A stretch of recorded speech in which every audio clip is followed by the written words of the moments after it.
Stage 0లో జబ్బు కనుక్కోవాలంటే అసలు సిమ్టమ్సే ఉండవు. సిమ్టమ్స్ లేనప్పుడే చాలా వరకు స్టేజ్ 0లో కనుక్కోగలం. ఓకే. సో దానికి ఏం చేస్తాము? స్క్రీనింగ్ చేస్తాం. స్క్రీనింగ్ అంటే ఏంటి? జబ్బు ఉన్న వాళ్ళకి, సిమ్టమ్ ఉన్న వాళ్ళకి చేసే పరీక్షలు కాదు.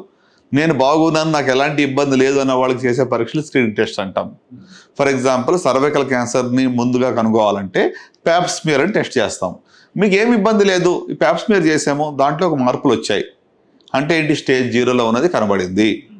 సో దట్స్ హౌ స్టేజ్ 0 కనుక్కోవాలంటే స్క్రీనింగ్ ఈజ్ మ్యాండేటరీ అనమాట. సో అలాగే ఇప్పుడు మీకు బ్రెస్ట్ క్యాన్సర్ ఉంది, 40 సంవత్సరాలు పైబడిన ఆడవాళ్ళు ప్రతి వాళ్ళకి కూడా సంవత్సరానికి ఒక్కసారి మ్యామోగ్రఫీ చేయించుకోవాలి. ఏ ఇబ్బంది లేదు, బాగున్నాను అనుకునే వాళ్ళు చేయించుకోవాలి. అప్పుడు రొమ్ములో ఎలాంటి కణితులు ఏమైనా ఉన్నాయా, చిన్నవి స్టేజ్ 0లో ఉన్నాయని పికప్ అవుతుంది. So similarly for all other sides, colonoscopy కానివ్వండి, 50 సంవత్సరాలు పైబడిన వాళ్ళు కొలనోస్కోపీ మరి ఒకసారి చేయించుకుని నార్మల్ అంటే 10 ఏళ్ళ దాకా మళ్ళీ చేయక్కర్లేదు.